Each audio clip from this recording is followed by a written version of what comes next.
여러분 안녕하세요. 핫설입니다. 이번 사연은 뭔가 좀 무서우면서도 생각을 좀 많이 하게 되는 그런 사연이에요. 제목: 시어머니 내쫓고 벌써 2년. 저는 행복하게 잘 살고 있어요. 이 글을 쓰면 분명 엄청난 욕을 먹을 거라는 거 저도 잘 압니다. 그래도 조금이나마 죄책감이라는 걸 좀 덜어내고 싶어 정말 어렵게 큰 결심하고 글 써봐요. 시어머니를 집에서 내쫓고 벌써 2년. 아니 사실 그 전에 우리는 고부지간이라고 할 것도 없던 그런 관계였어요. 저는 남편과 결혼 반년 만에 사별을 했는데 그 후 4년 이상을 어머님과 같이 한 집에서 살았죠. 그러니까 법적으로는 이미 남남인데 한 집에서 살아온 동거인 정도라고 보시면 돼요. 전 남편이 죽기 전엔 고부 갈등이라고 할 만한 게 단 하나도 없었습니다. 툭하면 같이 목욕탕에 가서 서로 등도 밀어주고 시간 나면 쇼핑도 하고 거기다가 저 출근할 때 고생한다고 도시락도 싸주고 하셨던 분이니까 아무튼 그때까지는 별일 아니 아무 일도 없었는데 남편이 죽고 나서 갈등이 심해졌어요. 폐질환 관련으로 세상을 떠났습니다. 결혼 6개월 만에. 이 사람과 저는 선으로 만난 사이였는데요. 교제한 지 3개월도 안 됐을 때 프로포즈를 받았고 마치 번갯불에 콩 구워 먹듯 결혼한 사이라 그런지 사랑이 그렇게 깊지는 않았던 모양입니다. 그래서 남편을 잃은 슬픔에서 생각보단 금방 빨리 헤어나올 수 있었죠. 물론 제가 말을 이렇게 한다고 해서 그 사람을 사랑하지 않았던 건 아닙니다. 사랑했었어요. 당시 이 사람은 홀어머니와 함께 살고 있었는데 자가를 가지고 있었어요. 아버님 되시는 분은 남편 대학교 때 돌아가셨다는데 돌아가시기 몇 년 전까지만 해도 부동산을 몇 개나 가지고 있었다고 해요. 그러다가 세금 관련 문제 때문에 주거용 집들 중 한 채를 당신 아들, 그러니까 전 남편이죠. 당신 아들의 소유로 바꿨다고 해요. 당시 남편은 중학생일 때라 본인조차도 정확히는 몰랐던 부분이라 했었습니다. 나중에 얘기하기를. 아무튼 그런 후에 사업을 시작하면서 나머지 부동산들을 처분, 그러다가 췌장암에 걸려 그 병으로 인해 돌아가시게 됐는데 가시기 전에 그 하시던 사업을 다 말아 먹었는지 남은 건 거액의 빚뿐이었다고 하네요. 그래서 남편은 상속을 포기해야 했었고 전 남편은 그나마 건질 수 있었던 건 이 집 하나뿐이었다고 합니다.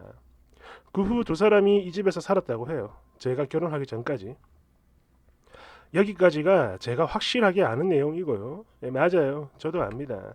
죽은 전 남편도 시어머니도 인생 참 불쌍한 거 저도 잘 알아요. 아무튼 전 남편이 죽은 뒤 그 집은 제 소유가 됐는데 어머님이 자꾸 돌려달라는 얘기를 하셨거든요. 저는 끝까지 거절했습니다.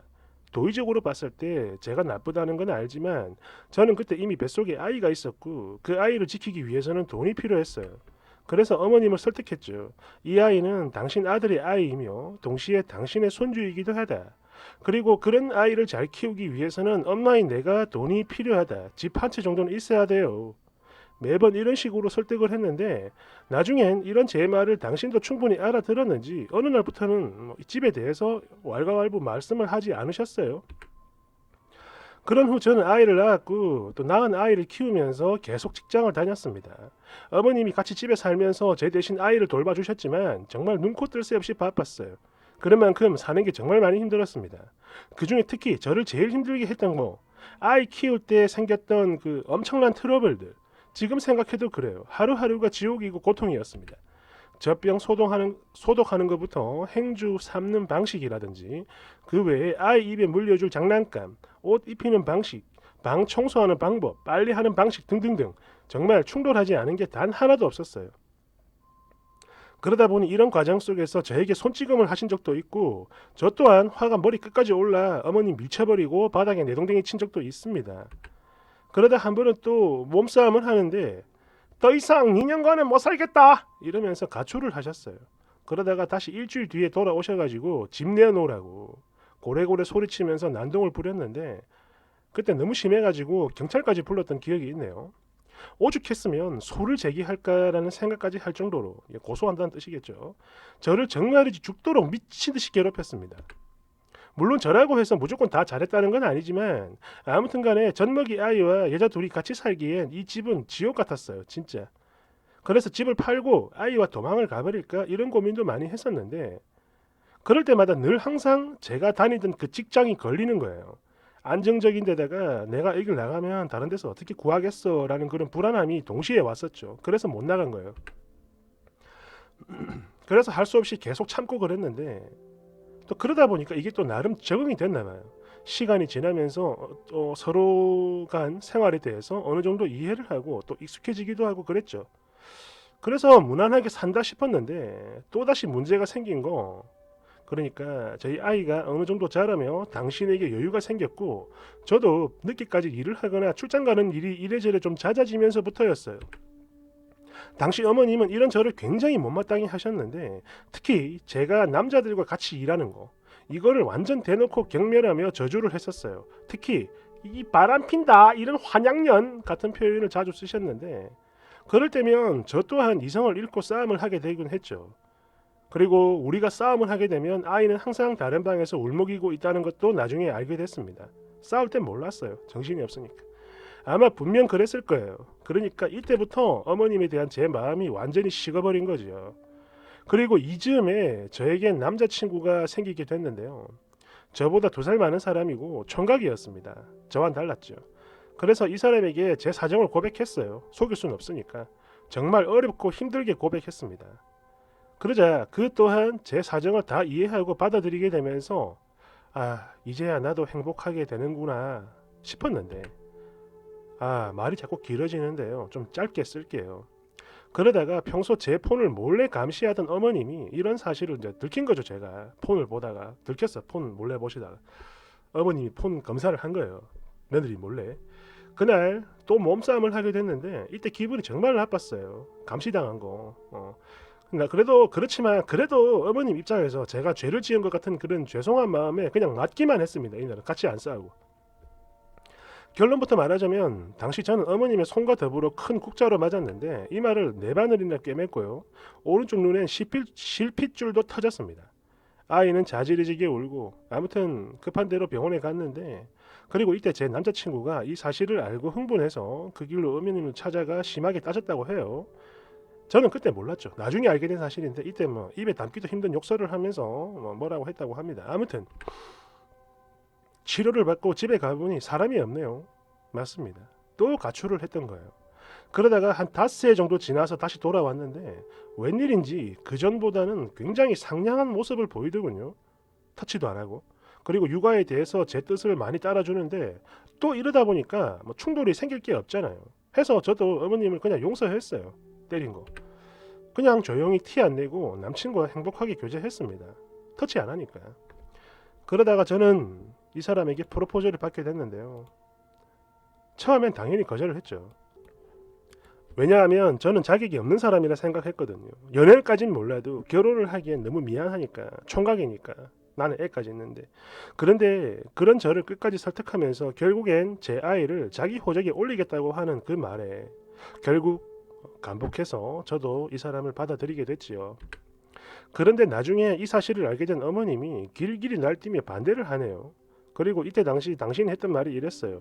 이런 쳐 죽이려니 감히 내 아들의 흔적을 지멋대로 다른 사람에게 주려고 한다! 라며 저나 남친에게 욕설과 저주를 퍼부어댔습니다. 거의 이틀에 한 번꼴로 피 터지게 싸우곤 했는데요. 그러던 중 얼마 뒤에 저는 어머님이 이걸 어디서 어떻게 구했는지 잘 모르겠는데 아무튼 다량의 수면제를 소지하고 있다는 걸 알게 됐어요. 근데 그냥 모르는 척 했습니다. 사실 이때 저는 내심 그랬어요. 어머님이 돌아가시려고 그러나? 이런 생각 말이죠. 그 전부터 수도 없이 많이 했던 생각이고 또 그렇게 되길 바라며 정말 기도도 수천 번씩 했습니다. 제발 돌아가시라고. 그래서 이게 정말 무서운 생각인 건 알지만 당신 스스로가 이대로 이 세상에서 사라져 줬으면 이라는 희망을 그 약을 보면서 가졌던 거죠. 제가. 그렇게 수면제가 담긴 서랍을 조용히 닫고 행여 제 쥐문이 서랍에 묻진 않았을까 싶어 수건으로 몇 번씩이나 제가 만졌던 부분들 다 닦아내고 그저 조용히 소식을 기다렸습니다. 그런데 아무리 기다려봐도 소식이 없어요. 그래서 뭐지 하고 있는데 한날은 술을 잔뜩 드시고는 저를 부릅니다. 평소랑 달랐어요. 굉장히 차분한 목소리였습니다. 그래서 네 하고 조용히 옆에 앉았는데 하는 말이 나는 땡땡이가 내 인생의 전부였다. 그런데 그런 아들을 잃고 나니 지금은 살아도 사는 것 같지가 않다. 그리고 뒤를 돌아보면 나한테 남은 건 아무것도 없고 집도 네가 가져가고 아이도 네 뜻대로 키우고 거기다 너는 이제 재혼을 하려고 하지 않느냐. 네가 나를 시험이라 여기지 않는 거 잘 안다. 근데 이제 나에게 남은 건 내 새끼를 닮은 내 새끼의 새끼. 그 아이에게서 듣는 할머니라는 호칭 이거 하나뿐이다. 이러면서 뭐 기타 등등등 정말 한참 동안을 조용한 목소리로 넋두리를 하셨는데 말이 너무 길어지면서 그러니까 막 저도 불편한 거예요. 그래서 자리를 벗어나고 싶어서 일이 있어 나가봐야 된다 하고 자리에서 일어나는데 바로 그 순간 어머님이 빙긋 웃으시며 한마디를 더 하셨어요. 세상을 떠나던 아들은 내가 막아서질 못했지만 손주까지 나를 떠나도록 하진 않을 거다라고 말이죠. 물론 이 외에도 뭔가 의미심장한 말을 몇 마디 더 하셨는데 정확히 기억이 안 나요. 근데 분위기가 그랬습니다. 마치 그랬어요. 나는 이제 죽을 거다. 그런데 나 혼자 가지는 않을 거고 새끼도 데려가겠다. 딱 이런 느낌인 거예요. 물론 정확히 그런 말을 한 건 아니지만 콕 집어서 이게 또 글로 쓰려니까 전달이 잘 안 되는 것 같은데 아무튼 뭔가 인생을 포기한 듯한 그런 느낌이 굉장히 강하게 들었습니다. 그래서 저는 곧바로 집을 내놨어요. 얼마 후엔 어머님에게 나가시라 하고 월세방 하나 마련해 드렸는데 이때 이상할이 많지 고분고분하게 잘 따르시더군요. 아무튼 그렇게 해서 저희 두 사람은 겨우겨우 갈라지게 됐습니다. 이게 벌써 2년 전이네요. 여기까지가 1부입니다. 잠시 후 2부에서 뒷얘기가 있습니다.